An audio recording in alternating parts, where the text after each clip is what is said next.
orthogonal transformation. A linear transformation ax equal to y is called an orthogonal transformation if the matrix of transformation A is an orthogonal matrix. यहाँ पर जो ये coefficient matrix है A, जो कि इस linear transformation में matrix of linear transformation है, ये मैट्रिक्स A ऑर्थोगोनल मैट्रिक्स हो तो यह लीनियर ट्रांसफॉर्मेशन ऑर्थोगोनल ट्रांसफॉर्मेशन कहलाता है. That is this coefficient matrix A is orthogonal, तो इसकी condition A into A transpose equal to I same order identity matrix as A equal to A transpose into A, और A into A dash equal to I equal to A dash A.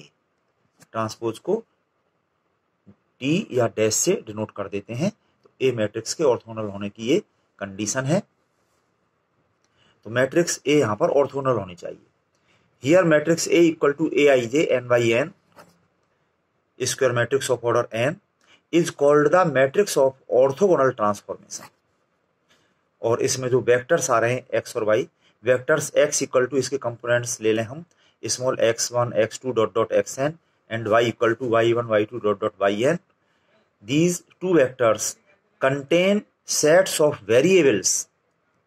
इसमें ये n variables आ रहे हैं, इसमें ये n variables आ रहे हैं, तो contain sets of variables so that, इसमें ये कैलकुलेशन हम करके देखें, y transpose into y equal to, यहाँ पर ये y इक्वल टू है ax, ये वैल्यू यहाँ पे हम रख दें y की जगह ax, और इस पर ये ट्रांसपोज इनटू ये y ax. तो यहाँ पर ये रिवर्सल लॉ ऑफ ट्रांसपोज लग जाएगा, ax का ट्रांसपोज हो जाएगा x transpose into a transpose और इनटू ये ax. अब यहाँ पर associative law of matrix multiplication लगा करके ब्रैकेट ये यहाँ पे आ गया a ट्रांसपोज इनटू a, और ये इधर ये x t रह गया, इधर ये x रह गया, और अब a ट्रांसपोज इनटू a ये आइडेंटिटी मैट्रिक्स हो गया. ये a ट्रांसपोज इनटू a ये I, और I का इसमें मल्टीप्लाई हो करके यही रहा, चाहे इधर कर लें इधर कर लें, तो ये x ट्रांसपोज इनटू x ये मिल गया. That is x transpose into x equal to y transpose into y, ये हो गया. इसी को हम खोल कर लिखें, यहाँ पर ये x वेक्टर का ट्रांसपोज ये कॉलम वेक्टर से रो वेक्टर हो गया इनटू x वेक्टर, ये इक्वल टू इसी तरह से y वेक्टर जो है ये कॉलम वेक्टर, इसका ट्रांसपोज ये रो वेक्टर हो गया इनटू y, और फिर इनका जब हम मल्टीप्लिकेशन करेंगे तो ये हो जाएगा x1 इंटू x1, ये x1 का स्क्वायर प्लस ये x2 square plus dot dot xn square equal to इसी तरह से इस साइड में y1 square plus y2 square plus dot dot yn square. और इसी को हम समेशन में लिख सकते हैं, इस पूरे को ये sigma x j square j equal to 1 to n ये हो गया equal to sigma y j square, और इसमें भी j equal to 1 to n. इसी को शॉर्ट में हम समेशन में ऐसे लिख सकते हैं. तो hence an orthogonal transformation transforms sigma x j square into sigma y j square, यानी दिस इक्वल टू, इससे इसमें यानी वेरिएबल्स इस फॉर्म में ये x1 x2 dot dot xn ये वेरिएबल्स यहां से, और इसी तरह से y1 y2 dot dot yn variables के इस फॉर्म में ये ट्रांसफॉर्म होते हैं. और एग्जाम्पल में देख लेना अच्छी तरह से. Example 1, show that the following transformation is orthogonal. तो ये ट्रांसफॉर्मेशन है, इसमें हमें 3 इक्वेशंस दे रखे हैं जिनकी लेफ्ट हैंड साइड में वेरिएबल्स x1 x2 x3 हैं, और इनमें ये 3 इक्वेशंस हैं, और ये x1 x2 x3 से ट्रांसफॉर्म होकर के वेरिएबल्स y1 y2 y3 में ये ट्रांसफॉर्म हो रहे हैं. इस तरह का ये लीनियर ट्रांसफॉर्मेशन हम देख रहे हैं. ये लीनियर इक्वेशंस हैं, सभी वेरिएबल्स की डिग्री 1 है. तो ये जो लीनियर ट्रांसफॉर्मेशन है, ये लीनियर ट्रांसफॉर्मेशन ऑर्थोगोनल ट्रांसफॉर्मेशन हो जाएगा अगर इसमें जो ये कोफिशिएंट मैट्रिक्स है ये ऑर्थोगोनल हो जाए तो. ठीक है, तो यहाँ पर इन इक्वेशंस को उतार लें हम सॉल्यूशन में. गिवन ट्रांसफॉर्मेशन, ये इक्वेशंस हमने उतार लिए. 2/3x1 -2/3x2 +1/3x3 equal to y1 first equation. Comma second equation इसी तरह से 1/3x1 + 2/3x2 + 2/3x3 equal to y2, comma 2/3x1 + 1/3x2 - 2/3x3 equal to y3। तो ये 3 इक्वेशंस का ये जो सेट है इसको मैट्रिक्स फॉर्म में रख लें। एबव सिस्टम में be written in the matrix form as, ये कोएफिशिएंट मैट्रिक्स हमने यहाँ पर रख ली इधर, और इसमें जो वेरिएबल्स आ रहे हैं x1 x2 x3 इनको हमने इस कॉलम मैट्रिक्स यानी कॉलम वेक्टर में रख लिया, और इक्वल टू इस साइड के ये वेरिएबल्स y1 y2 y3 इस कॉलम मैट्रिक्स यानी कि कॉलम वेक्टर में ही आ गए। अगर इनका हम मल्टीप्लाई करके देखें तो यही हमें मिल रहा है, ये 2/3x1 - 2/3x2 + 1/3x3 equal to y1, ये फर्स्ट इक्वेशन। इसी तरह से सेकंड रो से सेकंड इक्वेशन, थर्ड रो से ये थर्ड इक्वेशन। तो ये इक्वेशन ही हमें मिल रहे हैं यहाँ से। तो इस सिस्टम को हमने ये मैट्रिक्स फॉर्म में रख लिया। फिर इस कोफिशिएंट मैट्रिक्स को हम मान रहे हैं ये कैपिटल ए, और ये कॉलम वेक्टर कैपिटल X हो गया, और ये कॉलम वेक्टर कैपिटल Y हो गया। तो इस सिस्टम को हमने शॉर्ट में लिख लिया मैट्रिक्स फॉर्म में AX = Y, और ये कॉमा लगा के यहाँ पे हम वेयर करके लिख रहे हैं। अगले पेज पर आपको दिखाएंगे where A is this coefficient matrix, X is this vector and Y is this vector. तो ये चीजें आप आगे देख लेंगे। वेयर A = दिस मैट्रिक्स, इसमें 1/3 को हम बाहर निकाल के ऐसे लिख सकते हैं, अंदर रह गया ये 2 - 2 1 1 2 2 2 1 - 2, और ये X कैपिटल X वेक्टर, इसके components small x1 x2 x3 and capital Y vector equal to small y1 y2 y3, full stop.